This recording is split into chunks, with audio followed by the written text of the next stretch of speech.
Hello everyone. So welcome to this stream.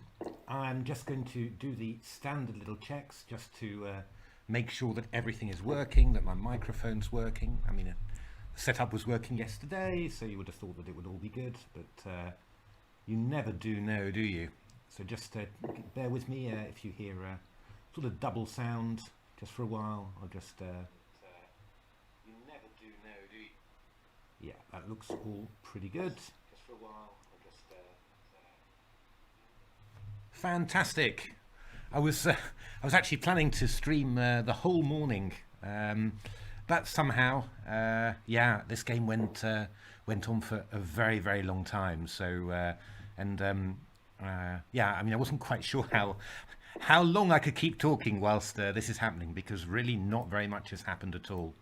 So, but we're getting to the end of it, and so it's also a little bit of an opportunity, I guess, to also do a recap of what happened during the night. I'll probably be streaming for about an hour and a half, so until 11:30. Then I'll take a little break for lunch, and then carry on afterwards. But hopefully, should be able to get quite a nice part of the opening. Yeah, should be able to have a look at that, and yeah, you know, just talk about it and get to the interesting parts. I think it should be interesting openings coming up, so should be good, hopefully. Yeah, so what happened during the night? Well, as expected, Stockfish finished off Leela in this open Sicilian. Let's just maybe bring that up on the board. I'll just switch to the archive, or actually maybe I can do that better from here. Just bring up the archive, and I want the SuperFinal. That's what I want.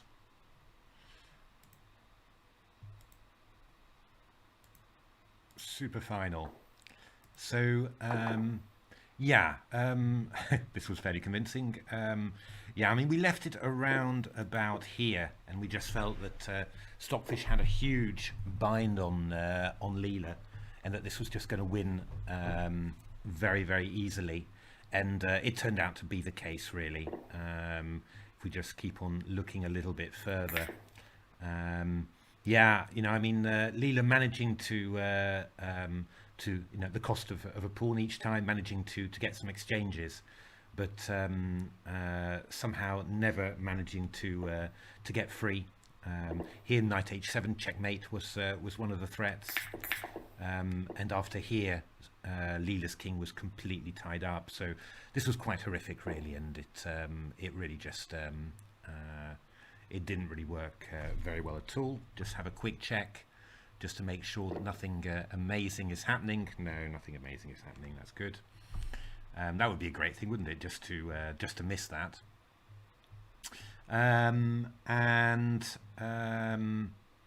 Yeah,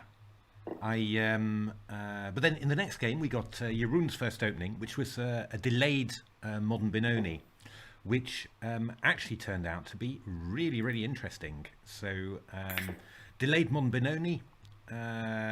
What opening is that? It's this thing, basically, where black delays playing e6. Yeah, black delays playing e6, so it's yeah, lots of possibilities for black. I mean, the main reason why this is thought to be less good for black is that when you delay e6 in comparison to a normal modern Benoni, white could, after e6 and e takes d5, white can take back with e takes d5. Just keep a space advantage and not give much opportunity for queenside counterplay.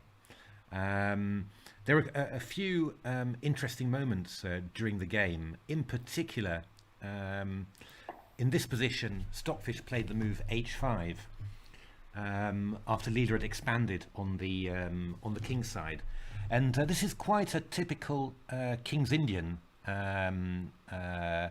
Quite a typical King's Indian position, in actual fact, and quite a typical King's Indian break, this h5. It's also seen in these block center positions in the Rai Lopez, but Leela just ignored it. I mean, actually quite remarkable. I don't think I've ever seen this attack on the g4 pawn being ignored like this. I mean, sometimes you try and hold the g4 pawn in some way, you know, you anticipate it.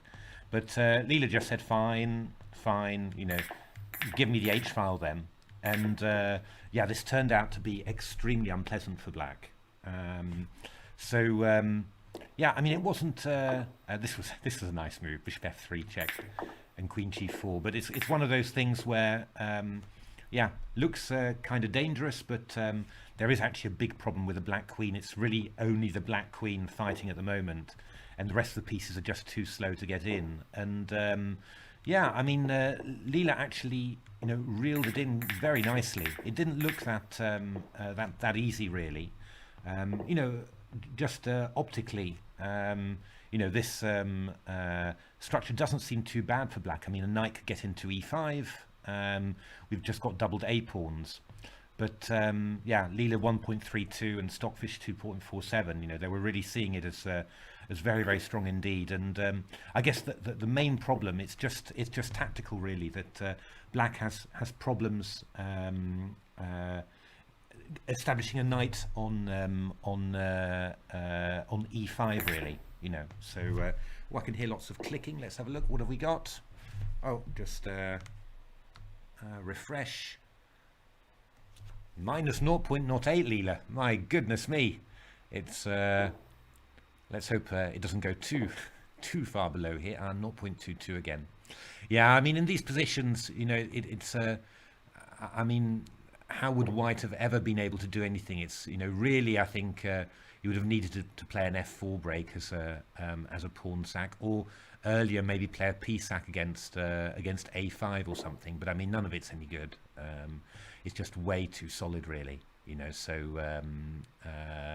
yeah, I mean, this is just going to end up a draw. I mean, this was, by the way, this was quite an impressive game from Leela.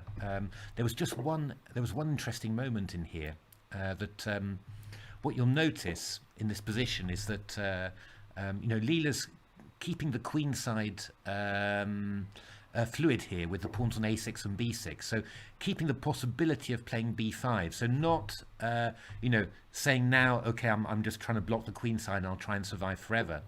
But then at some stage Leela played g5, and now Stockfish felt compelled to play h5. Probably I can understand it, although I would have thought that king g1 would be possible. I'm not sure that. Well, I don't know. I mean, king g1, we can take on g5 and go bishop g5. But in any case, you know, Stockfish felt compelled to play h5. And then straight away, you know, Leela just plays a5. Boom, equal. You know, and I mean, it's just really good judgment. I mean, it's absolutely correct. You know, but Leela, you know, just waited with closing the queen side until the king side was safe, and then it closed the rest of the position. I thought this was, yeah, very, very impressive positional judgment. You know, it's obviously it's a sort of positional judgment that humans can do quite well, but engines often struggle, and yeah, Leela just found this perfectly. So excellent, and yeah, somehow Stockfish struggling with that, and not really understanding how equal the position was. Surprises you sometimes with Stockfish. You know, sometimes Stockfish gets these block positions, and but you know, judges them perfectly and plays them really well. And sometimes, yeah, it just misassesses them completely. It's just not quite, yeah, not 100% clear, really.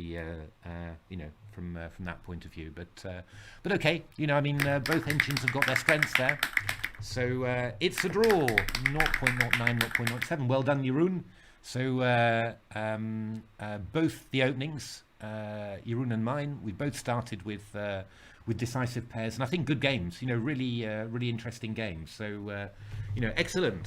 Looks like this is going to be. I get the feeling this is going to be a really tight Sufi, because you know, I mean, the openings are distributed pretty evenly over the whole match. So you know, it's not that these are not very biased, and then afterwards we're going to get much more biased openings. I mean, just going to be a variety all the time. So yeah, you know, this looks like a pretty good start. Both engines just displaying their strengths there, just in a very clear way. So let's have a look now. Next opening, waiting for it. Very exciting. Very exciting. Come on. Haha.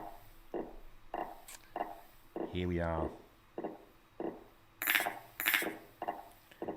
It's a really weird feeling actually knowing what the opening is going to be. You know, normally in the Sufi it's excitement, all of that, but yeah, now it's all known. So, what is this opening? Let's just go through it from the start slowly. So this is a Semi-Slav, and actually this is probably the opening I spent the most time analysing during my professional career. So, and in particular this Meran variation, I really spent many, I think it's probably turns out to be months in the end, analysing this line. And in fact, this was a really good opening for me. I scored a lot of wins with it, and a lot of good victories. I mean, probably the nicest victory that I scored was against Alexei Dreyev, who was the Semi-Slav man in an England versus Russia match. I played probably one of the best games of my career, and managed to hold the match for England against Russia, which was, you know, it's one of those big occasions that you do remember.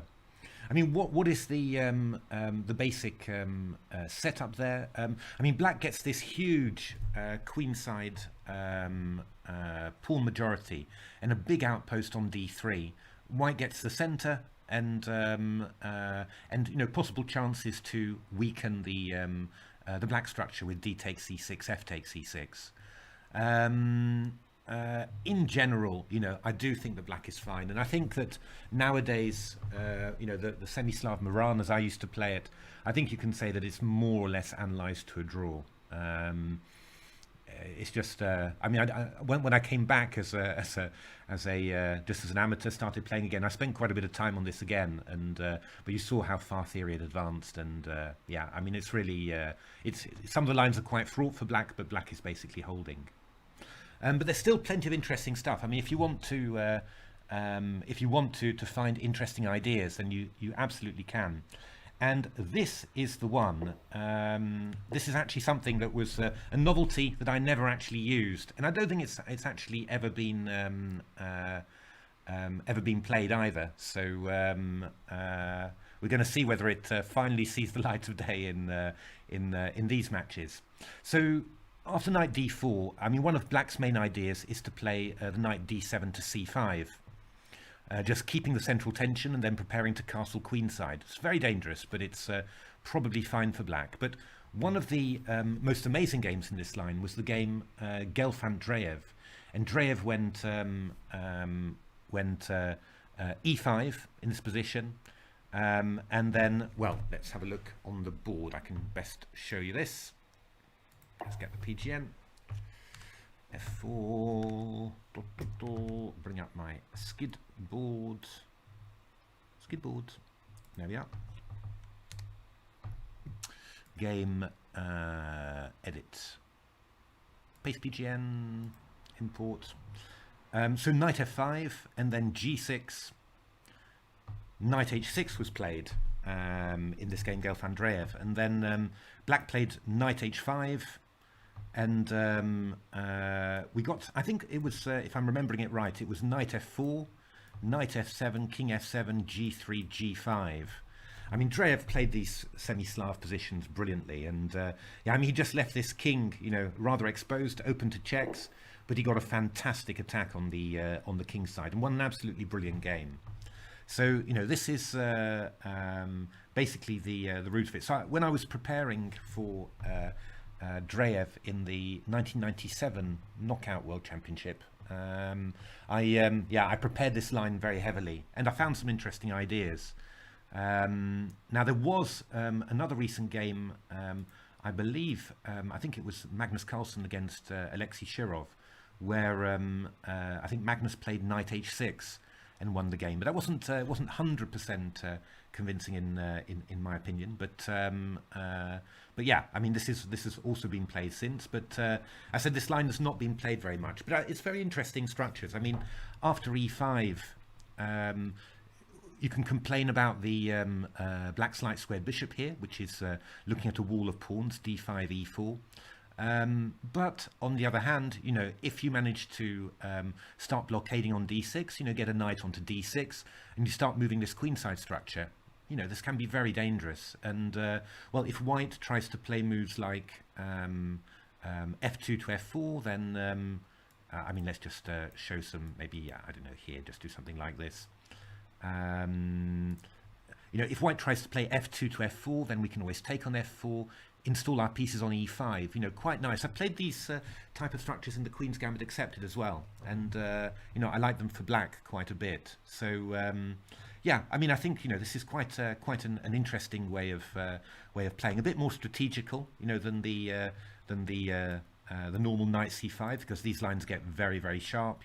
Black castle's queenside, you sacrifice a knight on b5, and everything's happening basically. But yeah, these lines are very interesting. But as I said, I found some interesting ideas, so just interested to see whether what Leela and Stockfish do here. So knight to f5, and well, actually, you're already seeing in the PV that that both Leela and Stockfish don't want to play g6, which is the human move here, but they both want to play h5. And well, what you're seeing with the follow-up actually in the PV, this is actually the whole. Basically, the whole novelty that I'd prepared, because what I decided was that whatever black did, even if it was g6, I was going to play the pawn to d6, and then sacrifice the knight on e7, and just get plenty of compensation for the dark squares. So let's have a little look at that. So yeah, the idea was e5. Oops, sorry, I'm on the wrong board. e5, knight f5. g6, and then to play d6. And for example, after queen c6, I play knight e7, takes and takes. And then we've got a couple of ideas with for black. I mean, something like queen e6 is possible to try and take back with the queen and then castle, or something like king takes e7. But yeah, I mean, I think I was going to play bishop h6 here, and then try and get an f4. Spend a lot of time analysing this, but it looked very, quite promising for white. I thought this was very nice compensation. I mean, another idea, if black plays moves like queen d8, for example, is that we can go knight e7, and then maybe not immediately, but maybe immediately. Maybe it was immediately. It was just to play a move like b3. Break up this this queenside structure. And without that queenside structure and weak dark squares, reasonable compensation for white. It just seemed a nice way to try and with e5, black's trying to play a bit of a strategical close game, and then with this pawn sacrifice d6 knight e7, we're turning it into quite a sharp line. So that was actually the whole idea. But this one's an interesting one indeed from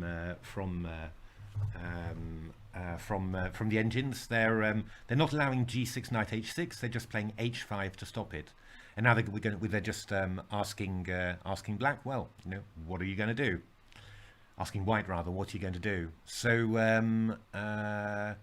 yeah, there seems to be quite a big PV agreement here. I'll have a look at my games. I think that in the test games that I played against all the different engines, I think that that there was a PV agreement for a while, but then afterwards it just got a bit random and different. So that's what I'm expecting here now as well. So intrigued actually to see how people are voting. So, ooh, okay. So the draw is very, very heavy on this one, and very few people are predicting a win. Interesting. It's very intriguing, very intriguing. So yeah, gonna enjoy seeing how that goes up. I thought, I said, from a human point of view, this is pretty sharp. But yeah, I mean, it's it could go either way, of course. I mean, the first game was very sharp as well, and obviously Leela didn't manage, but Stockfish did. So we're going to see how it goes. So what are the engines looking at? It's quite interesting what the engines are looking at in their PVs. They're both looking at playing Queen B6 and tempting a bishop to E3, which seems kind of strange, really. Just I don't really understand why you'd want to do that. From a human point of view, Queen D8 looks like a much more natural move, or maybe even Queen C6. Just keeping a hold of keeping an eye on the D6 pawn, but also but not allowing Bishop E3. But yeah, more people voted 1-0, but are not confident. Ah, yes. Well, actually, it's going to be very interesting. It's clear that Leela has got its strategical boots on. So it's played this delay Benoni really, really well. So it's clear that it's doing that. But yeah, going to be interesting to see how many of the sharper lines it manages to win here. Yeah, this is definitely very decent attacking chances for White, I think. But yeah, we'll see. So okay. Hey, Pezza, welcome to the stream. Good to see you. Yeah, looking blocked at the moment, maybe, but it's going to get exciting. Don't worry. So okay, so Bishop E3. Is going to be the move, and then Queen D8, and then what you're seeing in Stockfish's PV. Maybe we'll just go back to our board.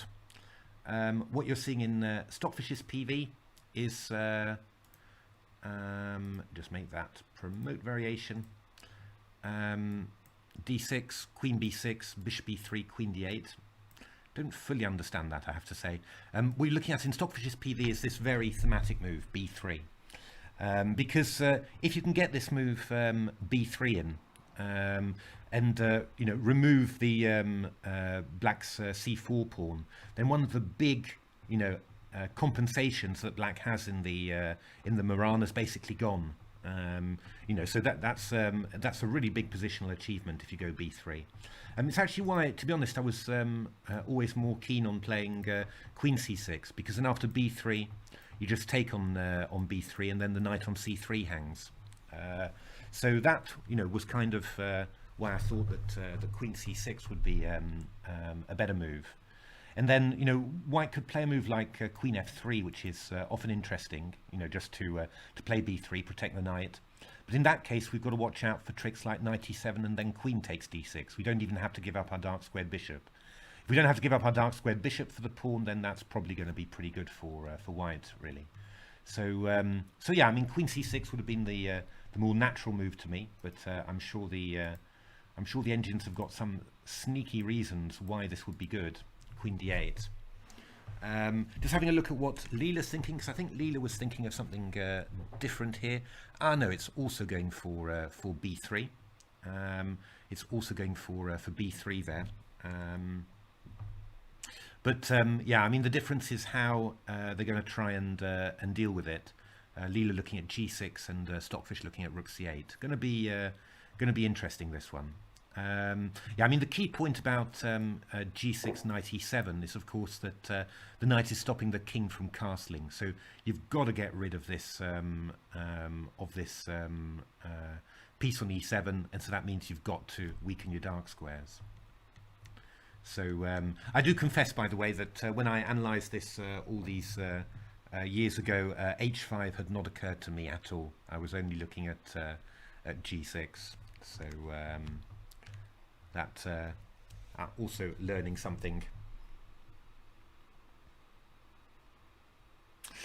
Okay, so we're going to get. I think we'll probably end up getting a divergence here on move.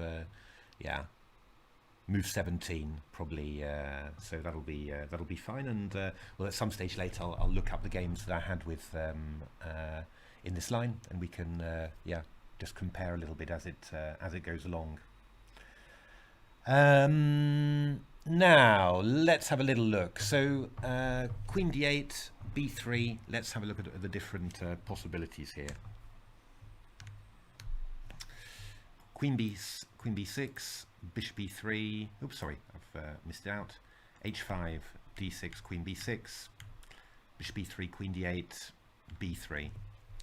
So, yeah, what possibilities does black have here? Well, I mean, there's a few ideas. I mean, first of all, b4 is quite a natural move, just to try and make sure. Well, okay, if I can't have pawns on b5 and c4, I'll have them protected on b4 and c3. That's a definite possibility.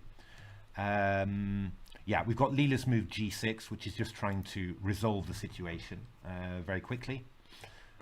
We've got Stockfish's move rook c8, which is trying to fight against this c-pawn. It's quite interesting. The idea is bc, I can go rook c4, and, well, wants to play queen c8 and hit these two guys here. So quite interesting as well. Do we have any more moves? Not really, I don't think. I mean, I think that's pretty much it. I mean, essentially, either we need to fight white in this area, and we do that with rook c8 or b4, or we need to get ourselves castled, which is Leela's g6. So, you know, that's those are really the two most important things. So, which one should we have a look at first? Let's have a look at rook c8. That's the most fighting approach, and presumably the one that we've got a good chance of seeing it on the board. Now, I mean, the first thing that you do check with these lines is whether you can get away with this. Yeah, I don't know about you. Somehow, when I see this and I see the f7 square, I'm always, thinking of I'll always have a quick look to see whether something like this would be possible. It's completely impossible here, but yeah, always the first thing that you look. I mean, quite nice to get the rook exposed on c4, because it is hittable with bishop d3 or bishop b3.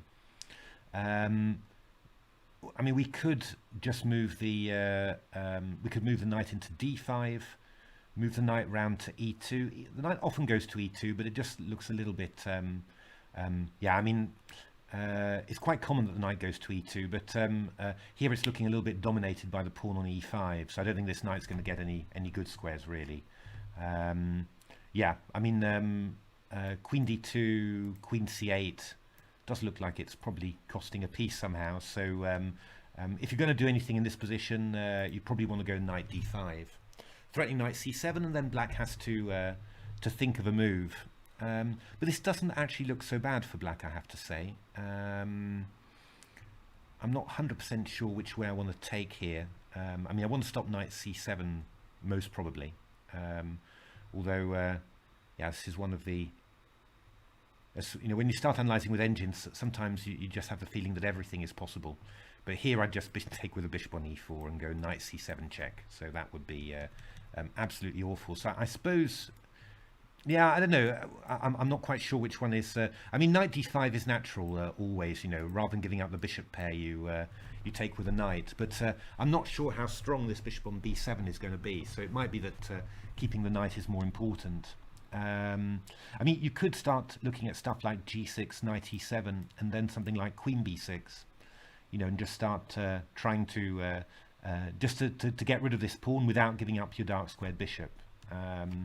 But in all fairness, I think looking at this position, even if we did something like this probably wouldn't be so bad for black. Black's, decently active. We can get in a bishop b3 and a d6. That's quite active. But I think white's probably got decent compensation for the pawn, but probably no more than that. Well, actually, I'm looking. I'm saying this, and I'm thinking, oh, f4 looks quite scary. Castle's f5. Possible, but I would have thought somehow that black would be doing quite decently there. So maybe we shouldn't be taking on c4. Maybe we should just be trying to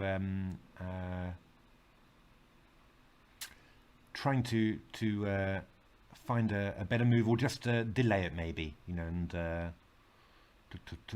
because I mean, you can play b takes c4 at pretty much any moment, and I mean, black's really always going to take with rook c4. I mean, sometimes you want to take early in a position like this and force black to take back in a certain way. But I wouldn't have thought that, that black would very often want to play b takes c4, even a few moves later, because it opens the b file, the bishop's unprotected, and it ruins the black queenside pawns. So possibly you could just do something clever or just sensible, like a move like knight d5, for example, and then just aim to take back on c4 later. Yeah, and then, well, I mean, let's have a look at something like bishop takes d5 and g6. I mean, in these cases, I mean, you also have to start, considering ideas like, I guess this might be a bit too much, but like f4 somehow, because the black king's caught in the center there, and yeah, I mean, it looks like you have, you might be able to develop some chances there. I'm guessing here that this would not be good enough. I mean, you'll probably take on e5. I go something like rook f5, bishop d6. You're probably going to keep it all together, though. I mean, there's challenges like bishop c5, but there's also moves like queen b6 check and knight g4. So I think that's probably a little bit over the top. So I mean, I go knight e7. You go takes. I take. Takes. I'll probably go d6 maybe. Queen e6. Then I'll take on c4. Obviously, if you go rook c4, I go bishop b3, which should be quite pleasant. So probably queen c4 looks a bit suicidal. I mean, I could even just go bishop takes g6 here, and then rook c1, and just pick up the rook on c8. So, I mean, you'd probably go b takes c4 and claim, well, I've exchanged off my bishop on b7, so it's not so bad. But these are split pawns, and well, I don't know. I'm still getting quite tempted with f4 here, which is quite, I think, quite dangerous compensation for the pawn. I mean, I'm threatening f5 here, breaking open the king side.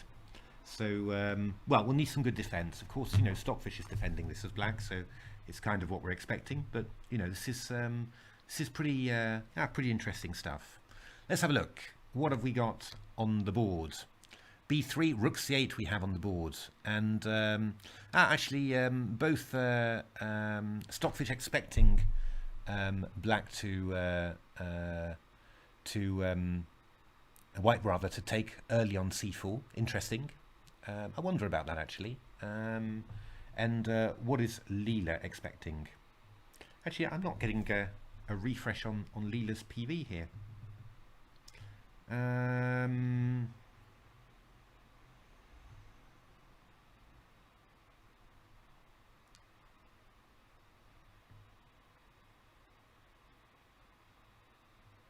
Does it say the Sadler YouTube title TCC Div P? I've got TCC SuperFinal on my banner here. Looking at it. If I'm looking on the YouTube live as well, and it's saying TCC SuperFinal.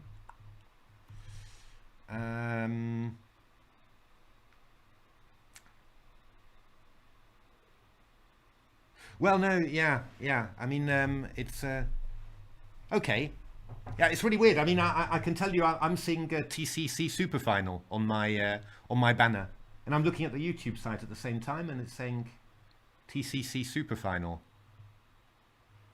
So I'm not quite sure how that's happening.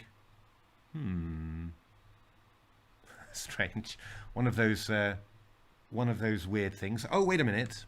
Yes, of course. Of course, you are absolutely right.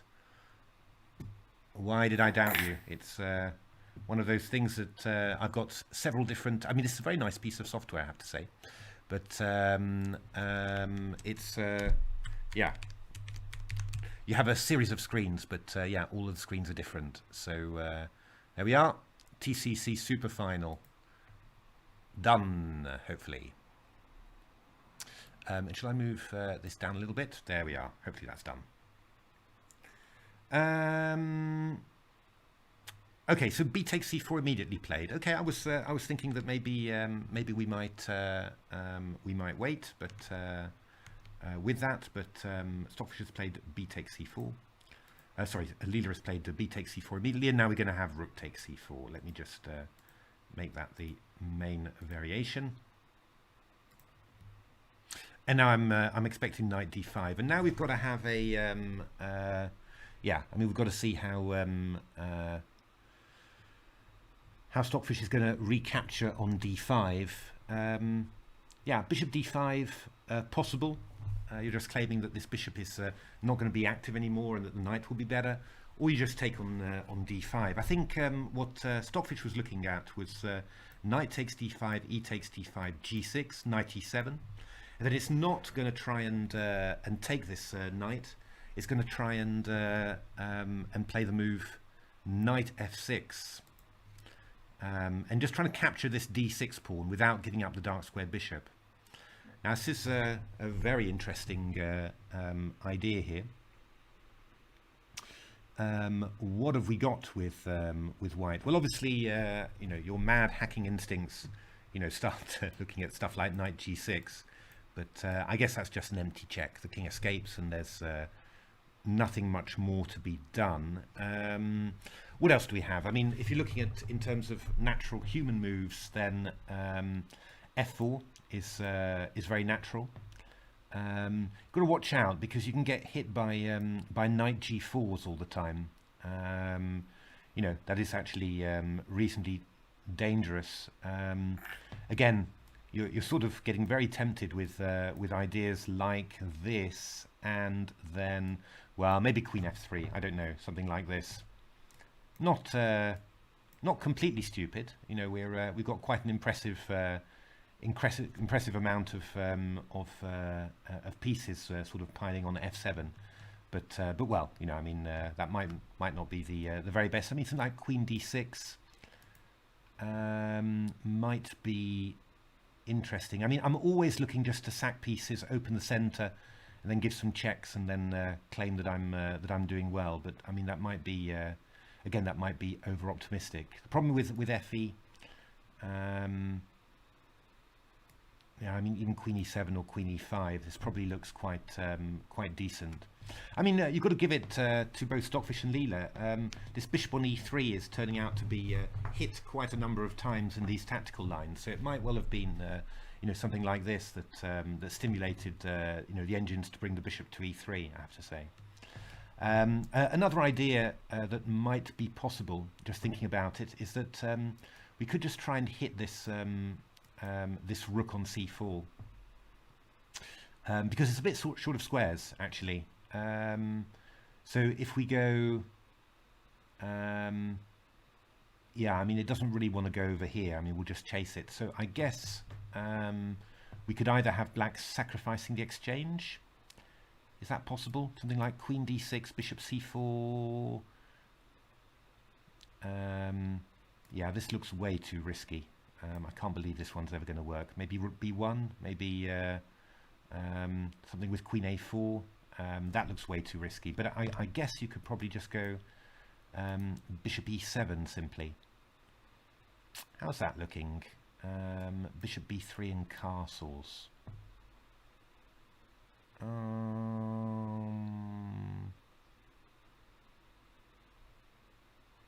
Yeah. Thing is, yeah, I mean, exchange for pawns, so not too bad.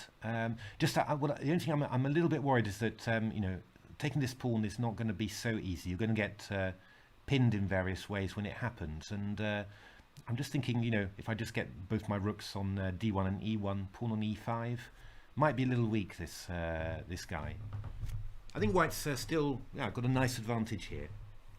I would have thought, but let's have a look. What are we getting on the on Leela? What are both sides thinking about? We've got a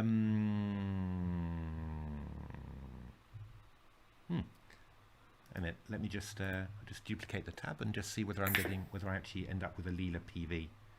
So I don't seem to be getting a proper one. Ah, there we are. So, what is Leela looking at here in its PV? Knight d5, takes g6, knight e7, knight. Oh, okay, we're getting this this line here.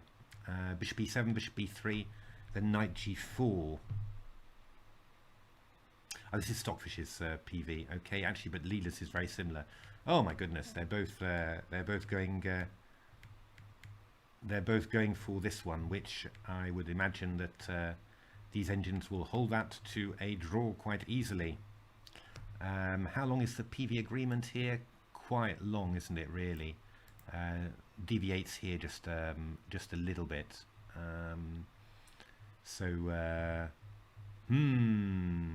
Okay, that's interesting.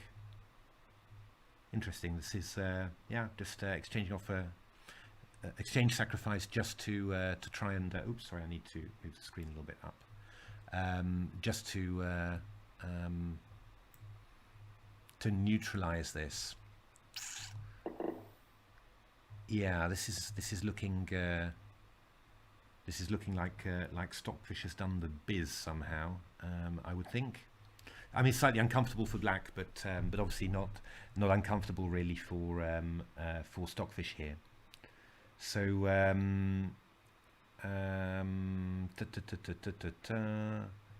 yeah, okay. Let's have a look. Let's go back to our variations. So what I'm looking for here is not to play castles, but to go for the dark squared bishop straight away with knight g4. Yeah, again hitting that bishop on e3 just seems to be in the way somehow. I mean, I do wonder whether it's possible to avoid that. I mean, could I play a move like, oops, sorry, bishop a7? I mean, the idea is I just want to sidestep it and then go h3 later, but I guess that e4 would be a little bit annoying here. So, well, I can go g3. I mean, how bad is this? Are you really going to get a kingside attack? Well, maybe you are actually, because you're coming back to e5 later, aren't you? Or maybe very soon. So probably that's actually quite annoying. Probably you do need to do something about this this knight on there.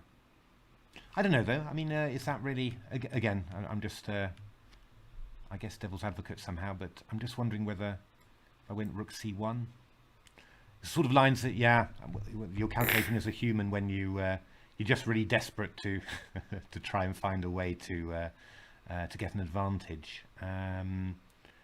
But yeah, I mean, this is going to get pretty scary, isn't it? Really, h4.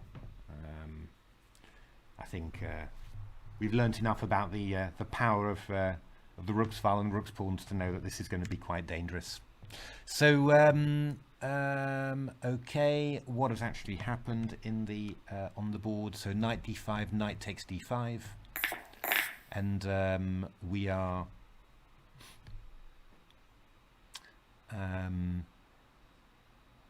yeah, I think we're just sort of heading for this sort of middle game then, because it seems like you can't really avoid having the bishop exchanged. So you'll go rook c1. I mean, you could go e4 in this position as well, but you're after g3, knight e5, you could probably throw in bishop c5. I mean, I think that's the idea, and you're probably just quick enough really to interfere with black's plans. So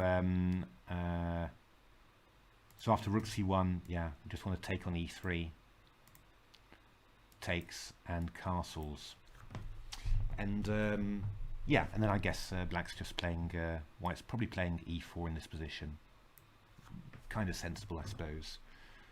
Difficult to say, really. I mean, you know, the dark squares around the center then become, you know, clearly in principle black's. But on the other hand, the d5 pawn is consolidated, so that gives you a little bit more flexibility with your bishop on b3. I mean, you could potentially try and put it elsewhere, and it also, you know, sort of dissuades black from gaining any kingside space with f5 and e4. You know, that's also quite good. I mean, yeah, I mean, this position is you know, still a slight edge for white. In principle, black doesn't have that much that that it can do, but of course it can just sit and wait, and you know, it's not really going to be very easy for white to come up with something. The main hook that you've got in order to make any progress, well, I mean, there's two kind of. There's the f7 pawn, and there's also the b5 pawn as well. So, I mean, moving this bishop to here and to d3, and then playing for a2 to a4, that's probably one of the major plans. I mean, you know, essentially, you just want to open files. The more open files you have, the better your rooks are going to be feeling.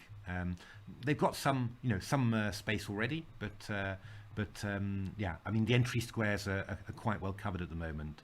Having a B file as well would actually do some good. I mean, another idea could be to transfer a rook over to G3, you know, and try and hook on to this H5 pawn, which is something of a weakness. But yeah, that's probably going to be maybe not for immediately anyway. You know, I think you maybe want to do something different. I think the one slight problem for white is that you know, a plan like bishop c2 to d3, that's that is quite. Just need to clear that. Clear.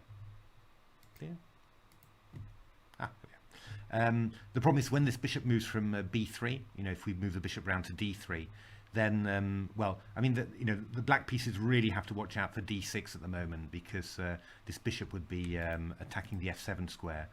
If the queen moves from d6, sorry, if the bishop moves from b3, then the queen gets free as well. So that's, you know, more chances for some dark square irritation. So in principle, you would say that the black should be holding this without enormous amounts of difficulty there.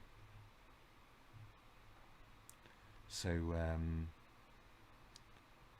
yeah, I mean, the engine's there looking at different ways. I mean, looks like Leela is going for a plan with a4, and it looks like Stockfish is just trying to yeah, to give the d5 pawn away and exchange off some stuff. I mean, Leela PV is quite interesting. Bishop g5, rook c3, a5, a4, b4, rook c2. But well, you can see black entrenching itself there on the dark squares with the old bishop on f4, and yeah, actually leaving the d6 pawn free, but not anymore. And just really asking white, you know, well, how do you invade? I think the most important thing in this is keeping the b file closed, because you know, there are the f and the c files, so you know, sort of 1.5 open files really on the board. But yeah, it is possible for black to keep a tab on those. Although, I mean, you could play bishop c4 to b5, you know, and start trying to expand a bit there. You know, not completely silly, but yeah, in general, this sort of stuff. Well, you know, I wouldn't be 100% certain of it in a human game, but obviously in an engine game, that's a slightly different standard.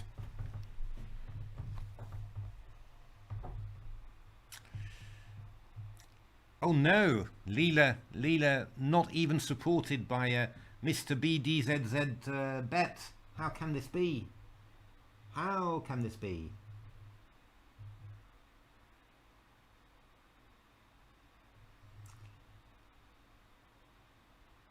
Hi, Lai Hong Yun Mu. Good to see you on the stream.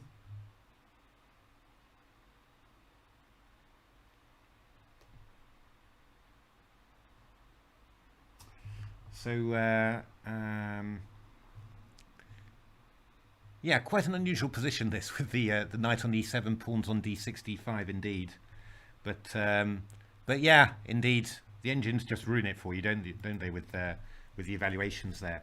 Actually, it's quite interesting. I mean, you know, Leela started at 0.42 or something, and but yeah, it's tricky. It's tricky knowing with these evals whether, you know, they increase, whether it's zero point 0.4 with positive increase possibilities, or whether it's just zero point 0.4 that's going to stay zero point 0.4 forever. I mean, actually, pretty interesting, really, from that point of view. I hadn't really given it much thought before, before seeing this, but yeah, I mean, when you're preparing your opening lines at home, it's just probably, well, I think a very good way of training anyway is to play engine games from these in the variations you want to play yourself, because it gives you a much better idea of the potential of a variation. I mean, seeing Leela saying 0.4 or 0.42, you understand that you've got a slight advantage, but what is the potential for actually increasing that advantage? And it's by playing engine games against each other that you really get to see that quite clearly. So and this looks like a 0.4. It's a slight advantage. It's going to stay a slight advantage, but but Leela at least is not going to manage to get it more than that.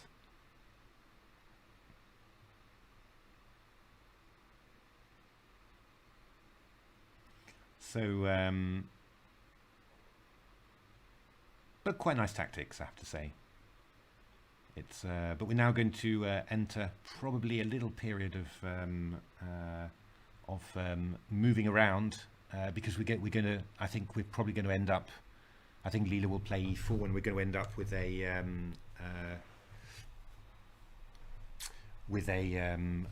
sort of a static structure, and both sides manoeuvring around it.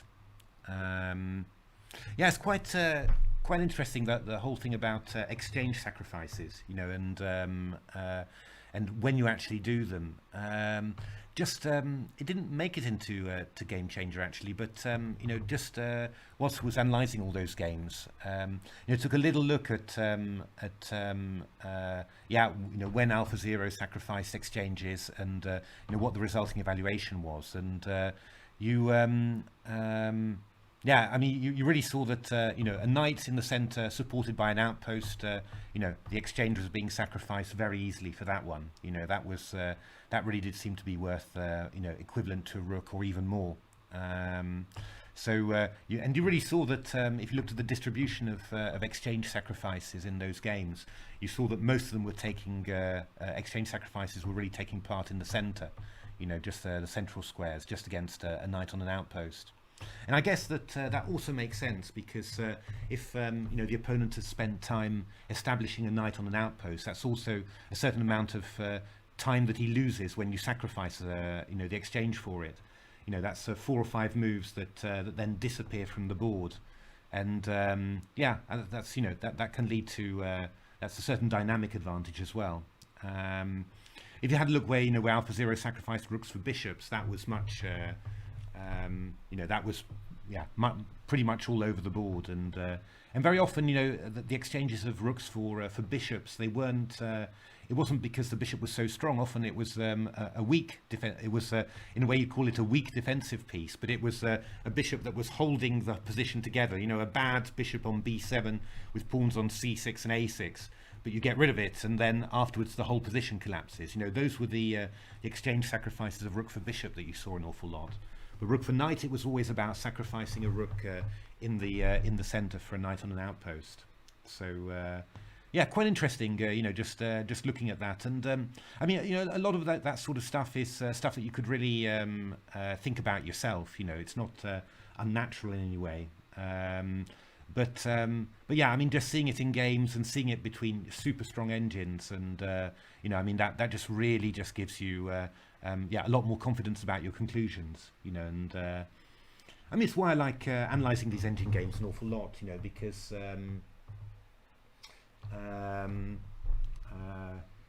yeah, I mean, they never have a bad day, so you always know that that what they're playing is always going to be optimal, from their programming. Whereas of course with human players, this is always very variable. If you haven't had your morning coffee, then you might be playing much worse than if you had. So that always makes extrapolating conclusions from human games. Always a little bit always a little bit uncertain. Whereas with engine games, you don't really have that. If an engine can do a certain thing well, it'll do it well game after game after game. And that gives you a lot of material for your own study. And the beautiful thing about it is that we've got Stockfish, we've got Leela. Just phenomenal engines that we can run on our own hardware and run matches between them. And create our own data. For these sort of things. And that's really powerful. That's a really powerful way of training. So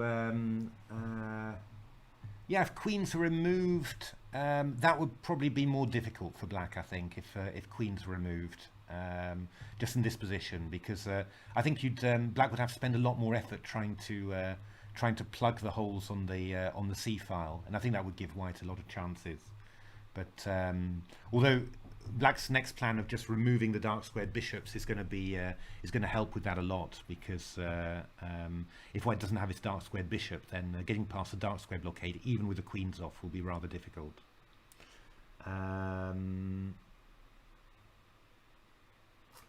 Let's have a look. Did I enjoy the lower leagues? Yeah, the lower leagues were fun, actually. It's nice, seeing engines make mistakes as well. That was really fun. And but quite amazed with the level. I think when you're getting to League One, you're really seeing really strong engines.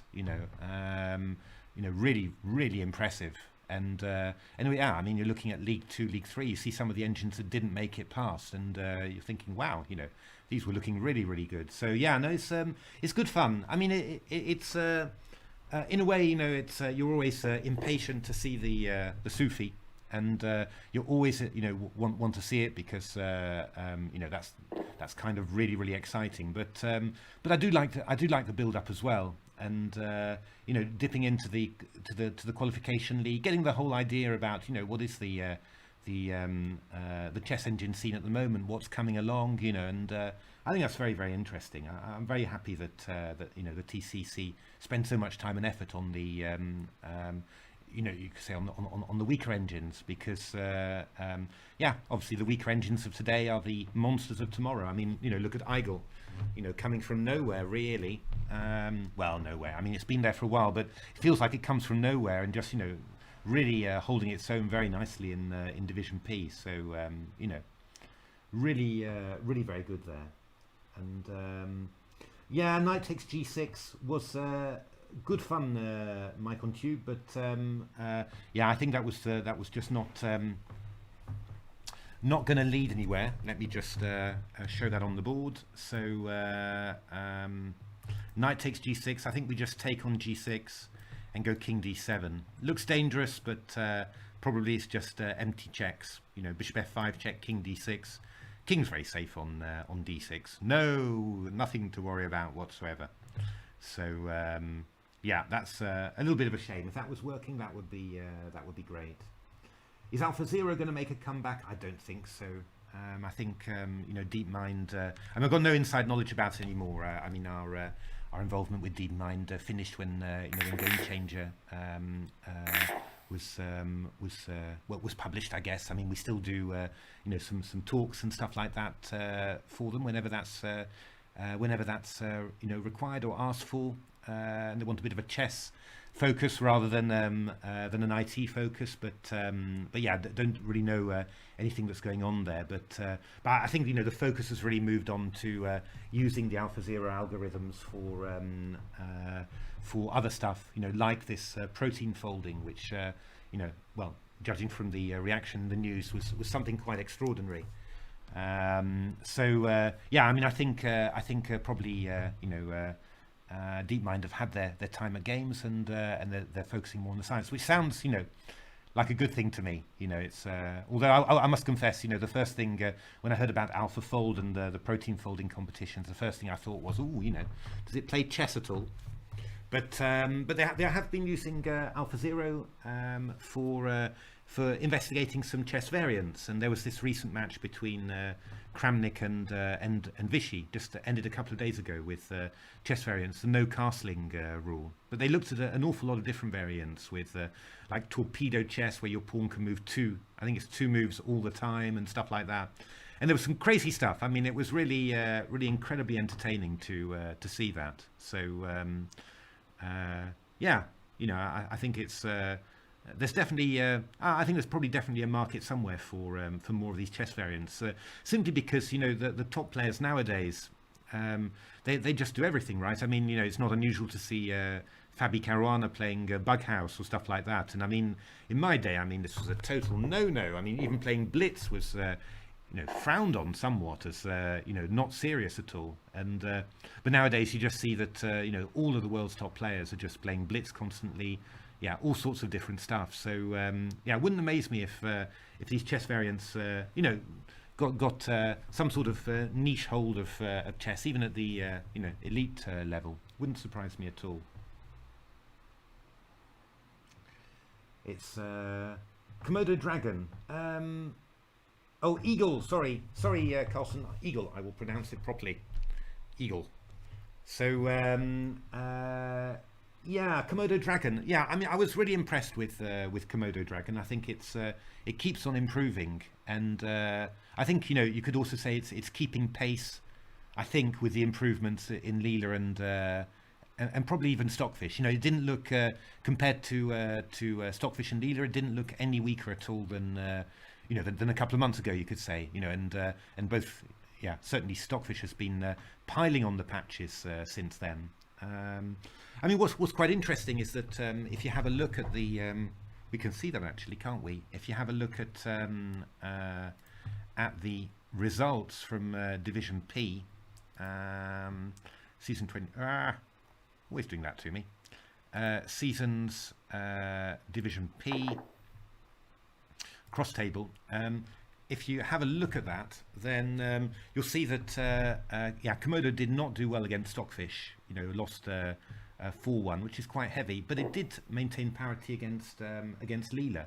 So yeah, I mean, you sort of have the feeling that if anyone's going to be under threat quickly, then it's probably going to be, you know, Leela from Komodo, I think. So and yeah, I mean, Komodo didn't score quite as heavily against the other engines as Leela did, but it, you know, it did score very heavily. You know, well, for example, it scored much more heavily against Stoveface than Leela did.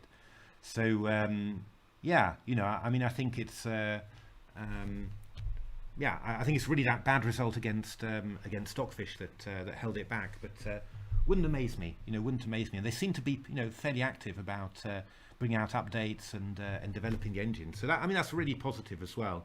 I mean, it's lovely to have the feeling that it's not just always the same two, but that there's a third in the mix. And yeah, Stoveface again improved a lot. I really think it improved a lot. But yeah, just hard to make an impression against yeah, the top three, really. You know, it's but it's always in there in the mix and always capable of a great win. And I mean, the game that it won against Leela in Div P was fantastic. You know, really lovely tactics there. So you know, just an incredibly complicated position where Leela just lost its way. So, you know, I mean, yeah, you know, plenty. No, I think there's plenty of stuff, and yeah, I mean, you're seeing engines like Eagle, and you know, just and seeing how well it did, and then you think, well, you know, if it just keeps on improving, then you know, that's going to be a very dangerous engine as well. So yeah, you know, it's all looking positive. I think obviously we've got a top two who are still I guess a reasonably clear distance ahead, but I think it's you know, there's a lot of stuff happening behind that could, you know, could be really promising and could just turn out to be you know, the next challenger. So yeah, really hoping for that.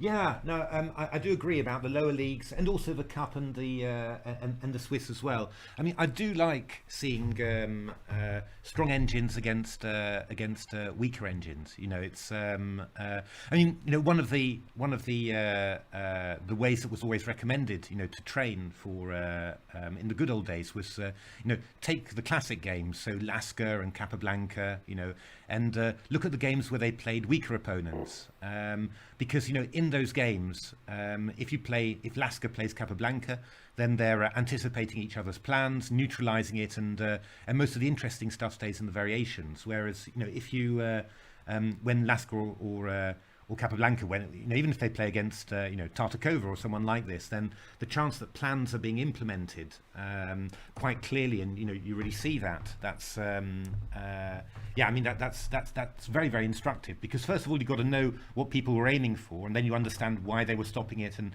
then you can marvel at how they stopped it, and yeah, you sort of learn that in your own games. But if you don't know what they were aiming for to start with, then it can get pretty difficult.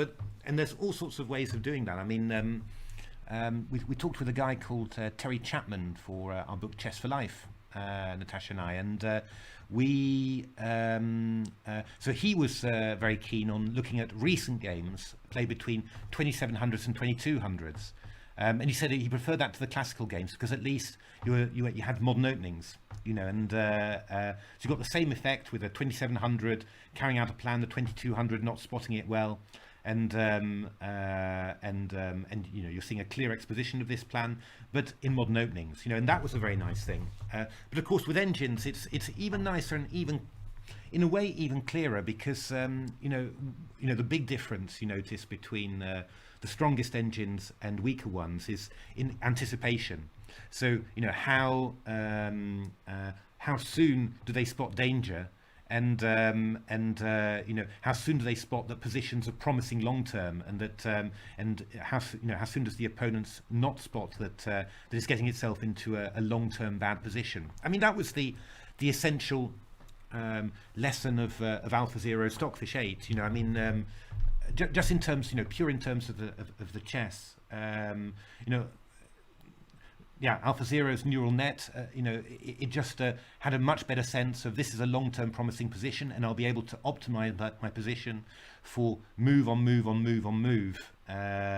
Whereas my opponent, you know, just has a position that's fine, it's static, but it's static and it's not going to improve. So in 20 or 25 moves time, my advantage will have increased, and my opponent won't have been able to do anything at all. Yeah, I mean, well, obviously, you know, nowadays, you know, all of the top engines can do that incredibly. You know, just see danger from far ahead, understand very early, you know, which positions are promising. But that's the big difference. And when you're playing, you know, Leela against a Wasp or an engine like that, then you know, or even a Rothscharder, you know, I mean, there's some then you're seeing, you know, you're really seeing that very clearly, and it's even clearer than in a human game, because you know, Leela plays beautifully positionally, and also is not going to make, you know, stupid blunders or anything like that. It's going to keep on playing well all the way through. You know, whereas, you know, with human players, you know, you can always get those weird glitches with, you know, moments of blindness, maybe mutual blindness, you know, that ruin an otherwise nice game.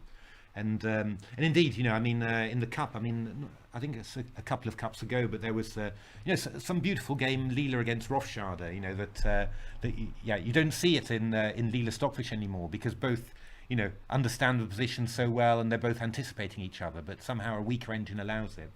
Very, very instructive stuff. You know, there really is an awful lot of instructive stuff to see in these games. You know, Cup and Swiss. Totally agree. I think it's really lovely. And yeah, I mean, the Cup sometimes people feel that it's not yeah, very well, you always get the same engines in the final, which is kind of true. I mean, the chances of an upset are probably not so high in that way.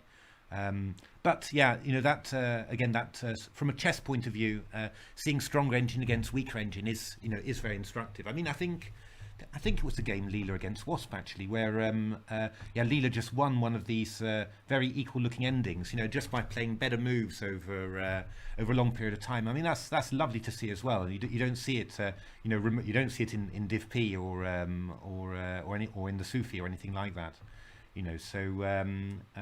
Having this mix of weaker against stronger is very nice, and I think it works, just as well in engine games as in human games. Let's have a look. What have we got here? We should have a few updates there.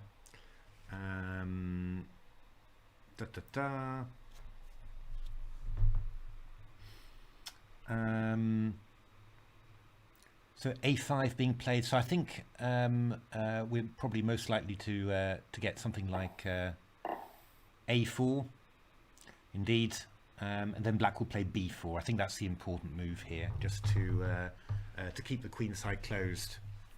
It's I think B takes A4 would have a very bad effect on Black's position. But getting back to the exchange sacrifices, actually, that AlphaZero, Stockfish 8 unbalance, also,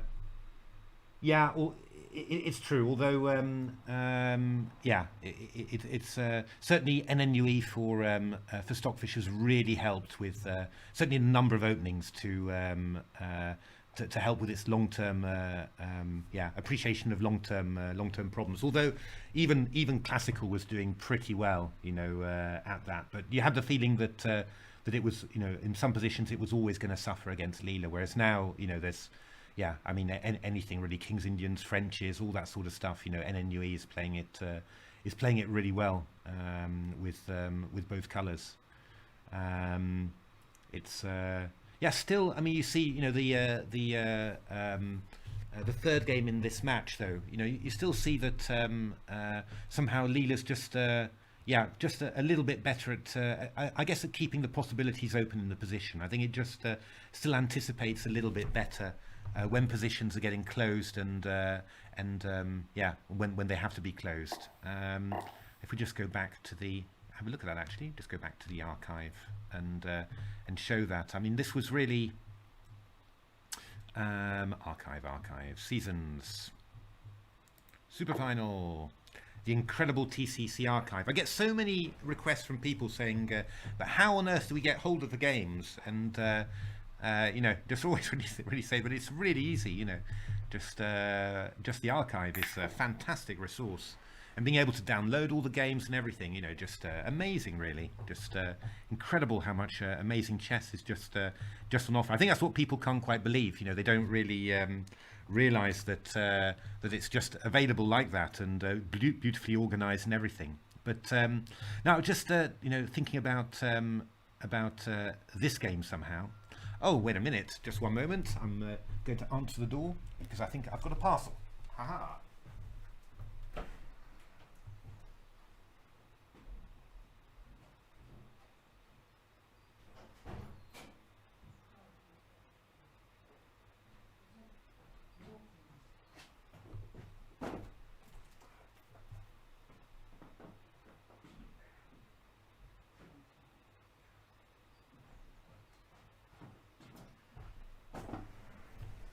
There we are, I'm back. Let's have a look. So, in this position with White, you see that Leela was really very careful to keep the whole situation fluid.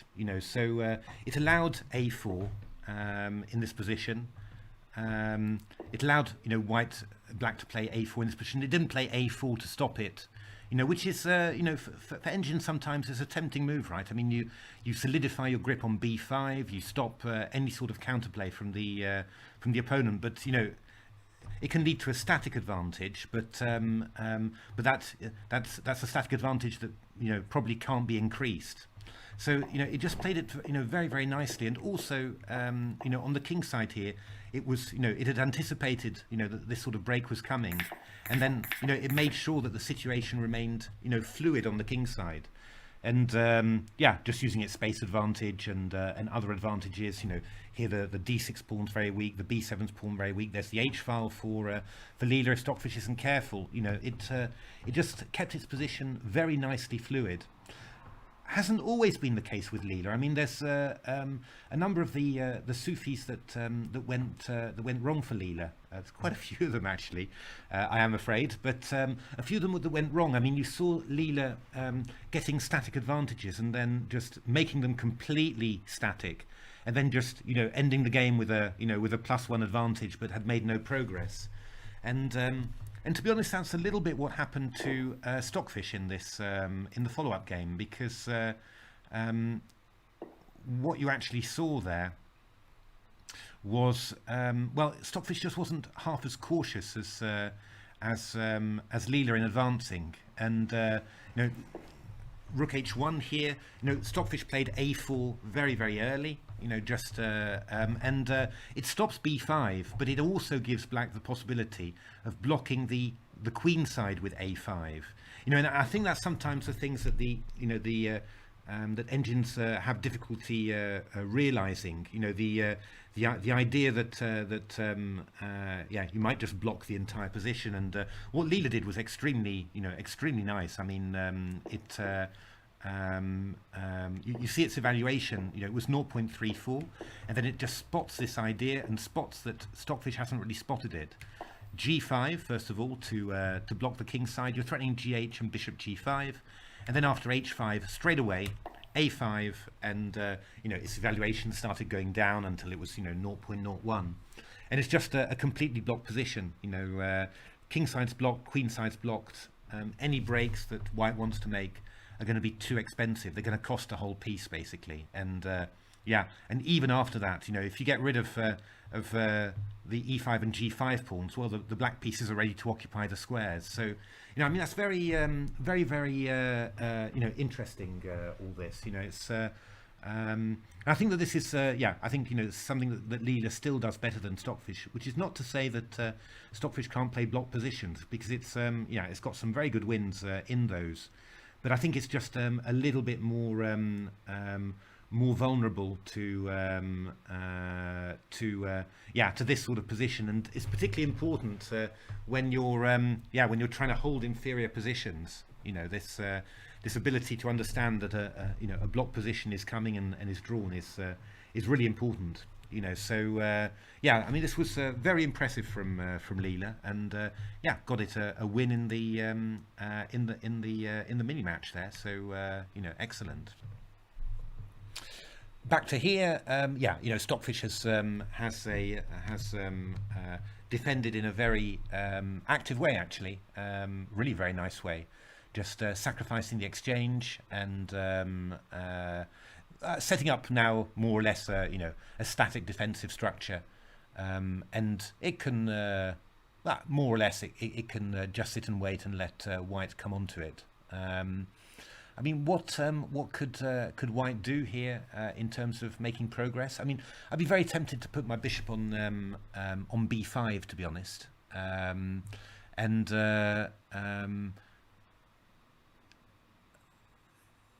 yeah, I mean, just but on the other hand, a bishop on c6 is not really doing that much. But you might be able to put a bishop on b5, get a queen on d3, and go bishop c6 just to force the bishop back. Try and get to that a5 pawn, because that's the probably one of the main weaknesses that you can see. So yeah, I mean, that would probably be the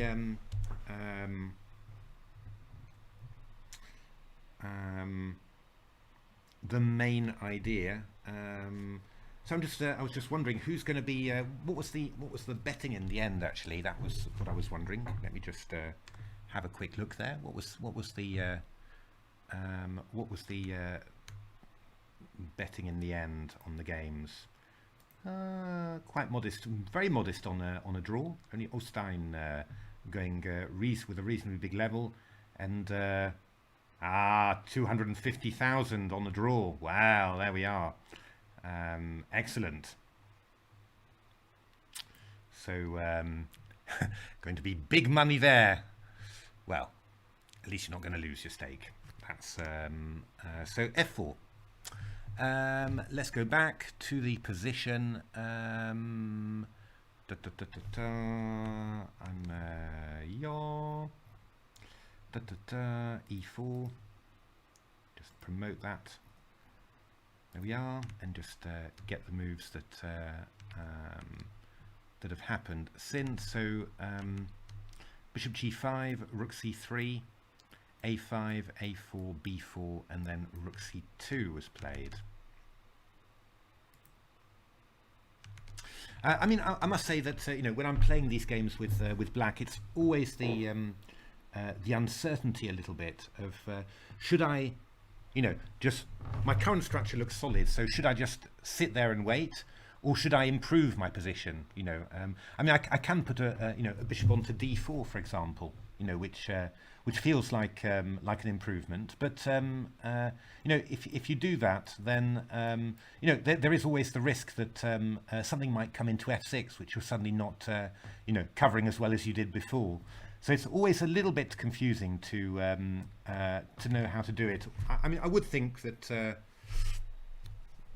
that it would not be a bad idea. I mean, on the other hand, the bishop on g5 here, I think is doing quite well, really. I mean, it's covering f6, able to retreat to e7 or d8 if necessary to cover, you know, the c7 square and the a5 pawn. And what it's also doing, it's covering the c1 square. So, you know, a white invasion along the c file is not so easy.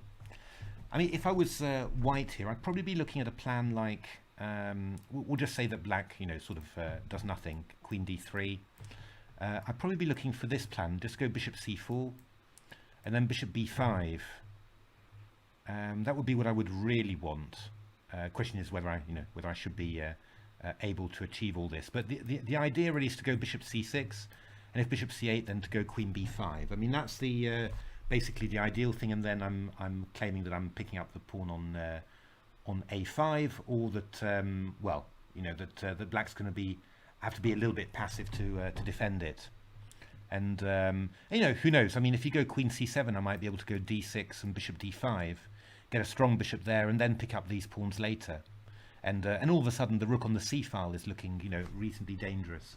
I mean, these are the sort of things that we're you know, that we're looking for. But and this is always the slight worry when you're black in this position. You think, I've sacked the exchange, I've done really well.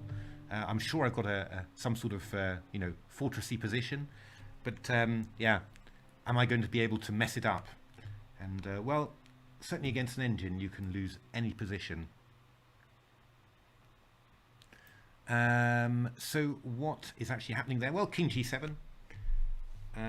So let's have a look at the PVs. What are the engines thinking of? Oh, wait, let me just unlock, because I think that was from the previous time. Thank you very much, Jeremiah, for this locking tip. That's really improved my life enormously.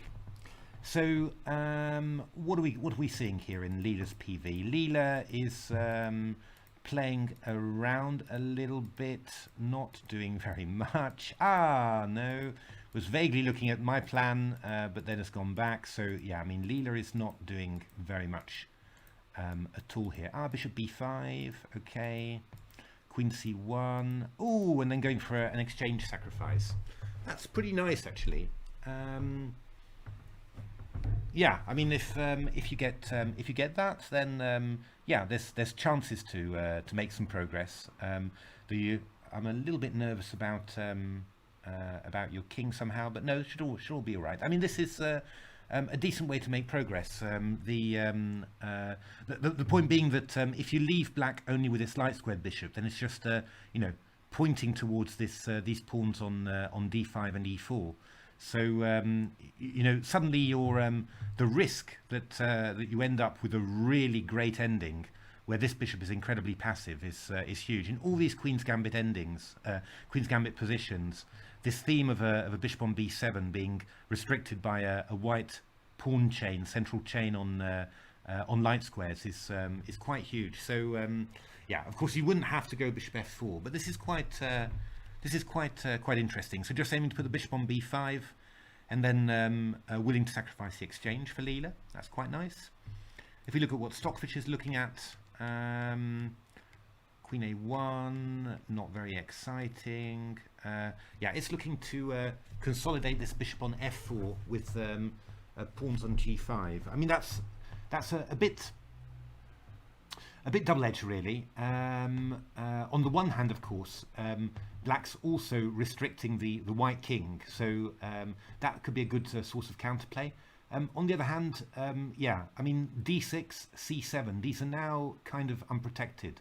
So the chance that white might actually be able to invade on the C file or get rid of the D6 blockade are quite high.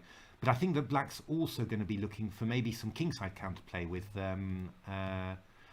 G5 to G4. So Stockfish, well, putting its rook over on G6.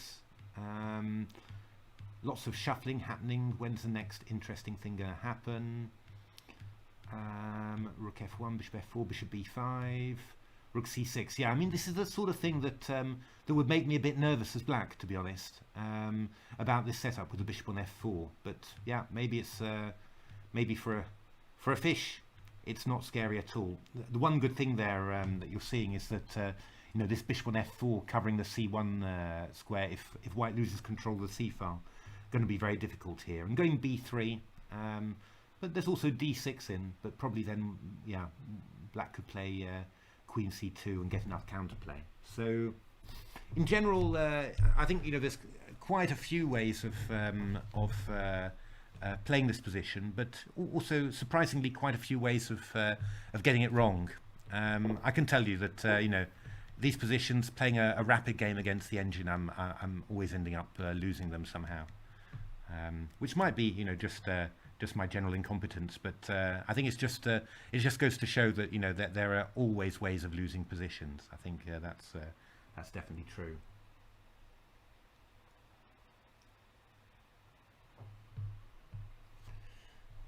So just having a look.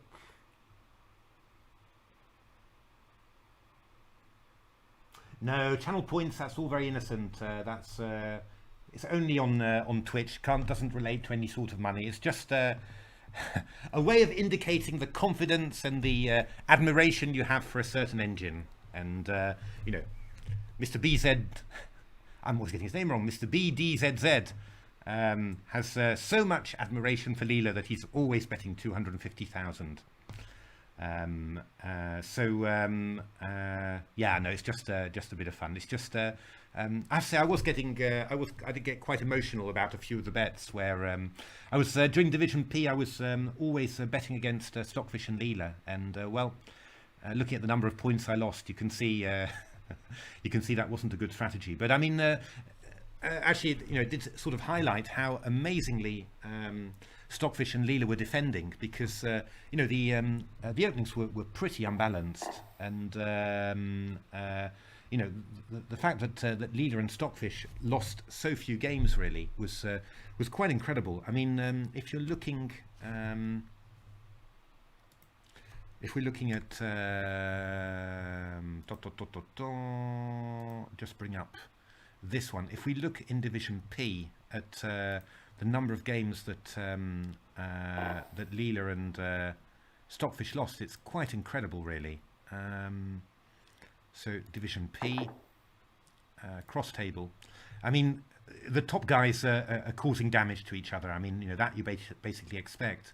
But if you look, you know, Leela against from the top three against you know, the bottom five, there's only Leela letting the side down with one single loss, and for the rest it's just wins and losses from those openings. I mean, really incredibly impressive. You know, just and I mean, some engines got really close. I mean, on this channel I've looked at Eigel against Stockfish, and you know, I mean, that was outrageous how Stockfish managed to hold that. But I mean, that's pretty typical of what was happening. You know, it's I mean, there was a Scorpio against Leela, where again Leela, you know, managed to just hobble out to this worse ending and then hold it, you know, flawlessly for many moves. You know, it's really really incredible. And I mean, to be honest, that was the thing that made me think that that Leela would have a decent chance in this super final, because yeah, I mean, against Stockfish, you need to defend, positions and bad positions. And, well, if you're able to do it so successfully, just as successfully as Stockfish, really, in Div P, then, yeah, chances are that you're going to make a pretty good fist of it, yeah, in the head-to-head. Now, of course, it didn't really, yeah, it didn't really come out in the second game. But, yeah, I'm guessing that this was just some sort of, yeah, evaluation glitch from Leela. It didn't really have the chance to show good defense because by move 12, I think Leela was already in huge trouble. But yeah, I mean, we saw it. We definitely saw it in game 4. That we've looked at a few times here, where just absorbing the initial pressure and then choosing the right moment to block the position up completely, and then sitting and waiting. Yeah. Eagle. It's true. I'm well, Stoofvlees is Dutch, of course, and I spent 17 years in Holland, so I'm a decent Dutch speaker. So it's I should be getting those. I should be getting those right, but yeah, my German is terrible, absolutely terrible. I've got actually my sister-in-law is German, and her children all speak German, and one of their favourite things is to ask me to pronounce words in German because they just find it so funny. So it's yeah. I always thought that learning Dutch would sort of translate into some sort of German knowledge, because obviously all the Dutch can speak German, probably not that well, but they can speak they can speak it and be understood in there. But it didn't translate like that. It didn't help at all for my German. It's still as bad as it ever was. And I just end up pronouncing all German words the Dutch way, which isn't any better than pronouncing it the English way. So yeah, so H3 Stockfish just waiting around. Yeah, I'm afraid we're going to have a little bit of shuffling here. I didn't 100% expect this from such a sharp opening, to be honest, but yeah, we're going to have a reasonable amount of shuffling. What I'll probably do is at some stage I'll just stop the stream and break for lunch, and then afterwards come back and hopefully be in time for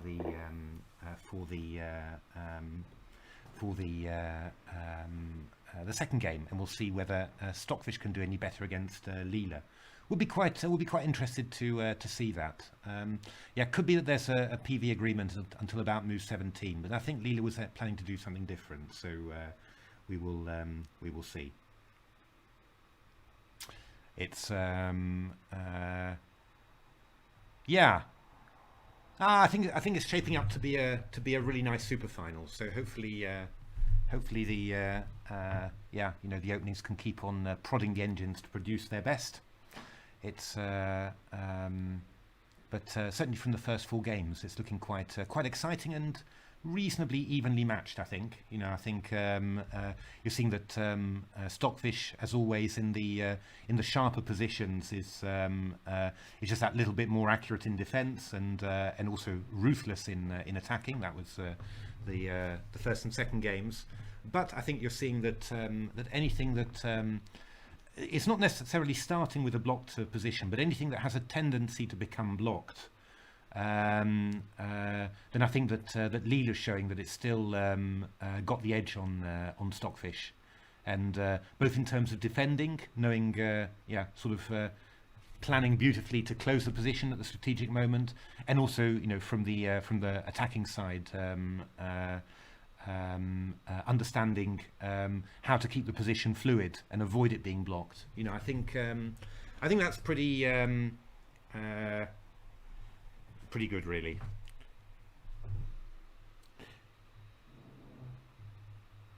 Yeah, I mean, definitely bad lines. That needs to be bad GM lines. That needs to be one of the excuses. Absolutely, it's yeah, really has to be there. So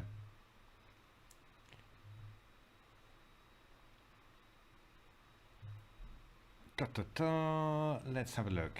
So, so much shuffling right until the end from Leela. But yeah, I mean, I think we're going to have probably about 15 or 20 moves here. You know, just where both sides are going to be playing to and fro, and then maybe some sort of action will take place. Wondering whether, yeah, but I think I'm just thinking about Stockfish's plan here. It's playing bishop f4 and g5, and then I'm thinking about Leela's PV. Is Leela doing anything to anticipate or stop that, or could you just do it anyway? Well, Queen e1 is stopping bishop f4 actually. Just looking at the PV here. Queen e1 stopping bishop f4. Just have a look to see would Stockfish have a chance to play bishop f4? Bishop f4 could be played here, for example. Bishop f4 followed by g5. So I suppose that would be possible. I mean, what I'm also wondering about here is maybe let's have a little look at that. So get back to the board. So what have we got? What was played? Rook c2, king g7, king h1, h4, h3, queen b6. Whoop. So we've got queen e1 from Leela. That's in Leela's PV. Rook d8, rook f3. So we're stopping bishop f4 because the queen takes h4. Rook d7, and now queen e2 from Leela. So I mean, I guess that this would allow bishop f4 from Stockfish, and then g5, you know, which is Stockfish's main plan. So it looks like, I guess, that Leela is not thinking of stopping that. Although, I mean, I suppose the question is whether a move like queen f2 would be interesting here. You know, because I'm just trying to organise the exchange of queens, and I've got the c file at the same time. I mean, this is not stupid, you know. I mean, I can get the if I can get my rooks doubled on the c file somehow, then you know, I might be able to do something. It's going to be a toughie, but at least black's not going to be challenging on the c file. And I mean, what I really want to do, I really want to get my king active in some way. You know, just I mean, I'd love to just get my king active and then sacrifice an exchange and then try and move these pawns forward. I mean, just in general, just you know, just assuming nothing happens. Just it's all a bit silly, but you know, I mean, something like rook takes, king f3, g5, rook c5, for example. You know, I mean, this would be the sort of the dream, really, because and again, you know, what you're seeing there is that you're hitting this bad bishop on b7. You know, you're exchanging off black's active piece, and you're leaving black with a passive piece. And I think this ending would be very, very nice for white. I mean, a5 is falling, probably b4 as well, and the bishop's just not getting active. So I mean, those are the sort of tricks that are in the position, really, and that's why I'm a little bit nervous about you know, what Stockfish is doing in terms of bringing its bishop within range of the white rooks, because the chances of an exchange sacrifice are quite substantial then. So you never know, but I mean, obviously, I would expect Stockfish to be able to anticipate that.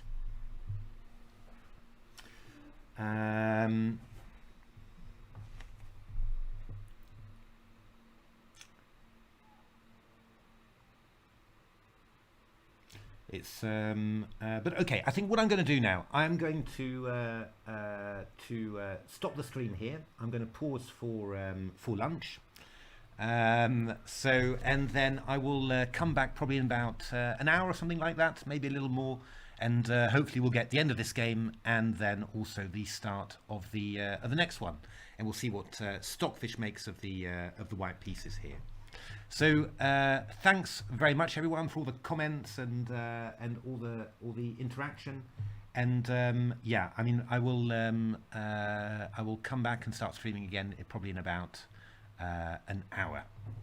All right, thanks very much indeed.